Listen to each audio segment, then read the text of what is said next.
ഇപ്രാവശ്യം നമുക്ക് തീ പോലും കത്തിക്കാത്തൊരു പുഡിങ് ഉണ്ടാക്കിയില്ലോ. അത് മാങ്കോ അല്ല മാങ്കോ അല്ലെങ്കിൽ വേണ്ട, മാതൃഭാഷ മതി.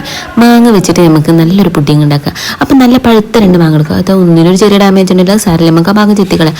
പിന്നെ ഇതിങ്ങനെയൊക്കെ ആക്കണത് ഇതിൻ്റെ പ്രശ്നം കൊണ്ടൊന്നുമില്ല, മാങ്ങ ശരിക്കും പഴുത്തിട്ടൊന്നുമില്ല. അവസാനം ഇത് ചക്ക പൊളിച്ച പോലെയൊക്കെ ആയിക്കണ്. അടുത്തതെടുത്തപ്പോഴോ അതാ പോണ ഒരാൾ കാണണ്ടാ. പിന്നെ എന്നെ പോലെ അവിടുന്ന് ഇവിടുന്നൊക്കെ പെറുക്കി കിട്ടിയ മാങ്ങ ആകുമ്പോൾ ഇങ്ങനെയൊക്കെ ഉണ്ടാവും. അപ്പം നിങ്ങൾ പൈസ കൊടുത്തത് നല്ല മാങ്ങ നോക്കിയിട്ട് മധുരമുള്ള നോക്കി വാങ്ങിക്കോളിട്ടോ. മധുരമില്ലാത്ത കാരണം ഞാൻ കുറച്ച് പഞ്ചസാര ഇട്ടിട്ട് ഒന്ന് തിളപ്പിച്ചെടുക്കുന്നുണ്ട്. എന്നിട്ട് മിക്സിയിട്ട് നന്നായിട്ട് അരിച്ചെടുത്ത് അതിൽ പാലൊഴിച്ചിട്ടാ, 1/2 കപ്പ് പാലൊഴിച്ചിട്ടാണ് നല്ല പേസ്റ്റ് ആക്കിയത് കേട്ടോ. പിന്നെ ഈ കണ്ടൻസ് മിൽക്കിന് മൂടില്ലാത്ത കാരണം ഞാൻ ഇങ്ങനെയായിട്ട് ഫ്രിഡ്ജിൽ വെക്കുന്നത്. ആ റബ്ബർ ബാൻഡ് മിസൈൽ പോയ പോലെ എങ്ങോട്ടോ പോയി.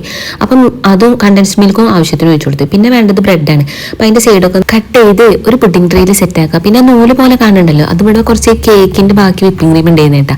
അത് വേണമെന്നൊന്നുമില്ല, വെറുതെ ഒരു ആർഭാടത്തിന് ചെയ്തതാണ്. പക്ഷേ ഭയങ്കര ടേസ്റ്റാണ്. നിങ്ങളെല്ലാവരും ട്രൈ ചെയ്ത് നോക്കുക. പിന്നെ ഇഷ്ടപ്പെട്ടിട്ടുണ്ടെങ്കിൽ ലൈക്ക് ചെയ്യണേ.